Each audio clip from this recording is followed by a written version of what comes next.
Hodir has a hard mode, but it's not one you activate. You just need to kill the boss in less than 2 minutes. This means it's highly likely you'll need to drop a healer or two, going down to 2 healers or potentially even solo healing with good use of cooldowns. It's a solo tank fight anyway, so you'll be able to get whichever of your tanks does the most DPS in off-spec to switch. Caster DPS should always do more damage here, so if you've got the option to take more casters than melee or more casters than just anything else really, take them. The fight starts with a bunch of ice-tombed NPCs that you'll need to clear out as a priority. It's worth noting you can get Curse of Elements up on all of these before you pull, just to help getting them down that little bit quicker when you actually engage the boss. All the ads when free give you what you need to kill this boss in less than 2 minutes, and are arguably the most important part of the fight. On the pull, you want to go over into one of the corners where either chest is located and have everyone in your raid free all the friendly NPCs. The reason you want to go into the corners to begin with is so they put down all their useful buffs in a similar area and there's not as much need to move. You should have campfires and starlights all fairly close together. Once the campfires are down, move the boss close to them but not on top of them and start burning that boss extremely hard. But don't use Bloodlust just yet. There's a constant AoE going on when you stand still for too long. Think about the last boss in Nexus. You need to be moving or jumping with no campfire to keep 0 stacks up. This is extremely important. There's also collapses from the ceiling where there'll be a medium-sized circle on the floor that you'll have to move out of or you'll take large damage and get knocked back. Finally, the boss does a cast called Flash Freeze. It's around 9 seconds in cast time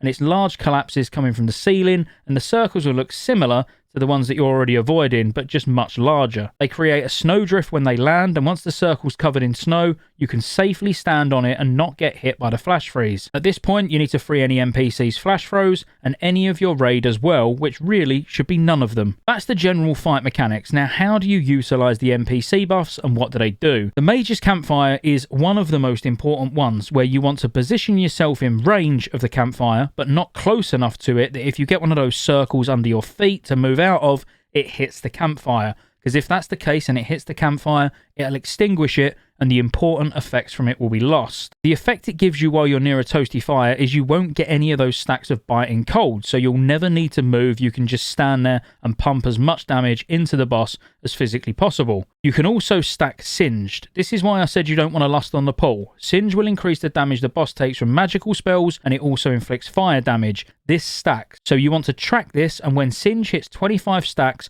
pop Lust and watch your casters blow the boss up. Keeping Singe up and not wasting campfires due to bad positioning is key in this fight. What you'll also get is Starlight from the Druid NPCs, which is a light that is fairly obvious to see and increases casting and attack speed. So ideal positioning for any DPS inside a light is being close enough to the fire to get the buff, but also getting the light itself and not in a position where you could extinguish the fire with a badly placed icicle. Priest NPCs aren't considered that important, but they do dispel people who get novaed, and if you've dropped healers and likely not wanting or even being able to waste too many global cooldowns on dispelling, having them broke out as well is important, but doesn't technically increase raid DPS. There is a buff you get from the Shamans called Storm Cloud. You'll see this when it's on you because you get lightning charging through your body. All you need to do with this is just run through as many DPS as you can to spread this buff. What this buff does is it massively increases critical strike damage. The last thing to worry about is where to use personal defensive cooldowns. Hodir occasionally gains Frozen Blows, which deals massive frost damage. When Hodir has this on him,